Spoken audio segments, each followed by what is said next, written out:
আপনার বোন আপনার সাথে কথা বলে না, বাস না বলুক, আপনি আত্মীয়তার সম্পর্ক রক্ষা করেন। আমি আপনাদেরকে একটা বাংলা বলে যাই, আপনি দেখবেন আপনার ভাইয়েরা বোনেরা আপনারে ঠকাইতেছে, আপনি বুঝতেছেন, এরপরেও আপনি তাদের সাথে সুন্দর সম্পর্ক রাখতেছেন কেন? যে নবী বলছে আত্মীয়তার সম্পর্ক ঠিক রাখতে। আপনি দেখবেন 2, 4, 5, 10 মাস পরে আপনি খোঁজ নিয়ে দেখবেন তাদের সবার চাইতে আপনি ভালো আছেন। দেখেন, যদিও আপনি বাহ্যিকভাবে দেখতে একটু হেরে যাচ্ছেন, বাহ্যিকভাবে আপনি একটু ফেল হয়ে যাইতেছেন, তাদের চেয়ে দেখা যাচ্ছে আল্লাহ আপনাকে ভালো রাখবে, এই কথা মনে রাখেন। তাহলে আত্মীয়তার সম্পর্ক এটাকে বলা হয় বকৃত, যে কেউ যদি ছিন্ন করে তার সাথে সম্পর্ক রক্ষা করা।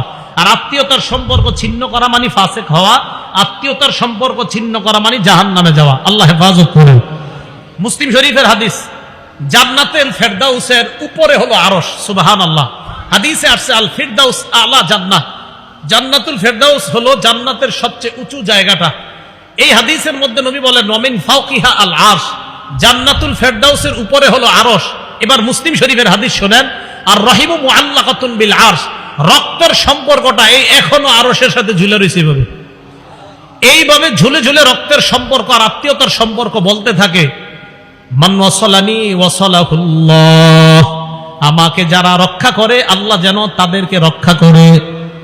অমান কতানি কতাহুল্লাহ, রক্তের সম্পর্ক ঝুলে ঝুলে বলে আমাকে যারা ছিন্ন করে আল্লাহ যেন তাদেরকে ছিন্ন করে দেয়।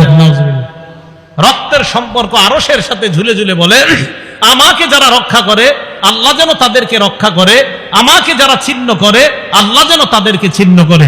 আল্লাহ আমাদের সকলকে রক্তের সম্পর্ক রক্ষা করার তৌফিক দান করুন।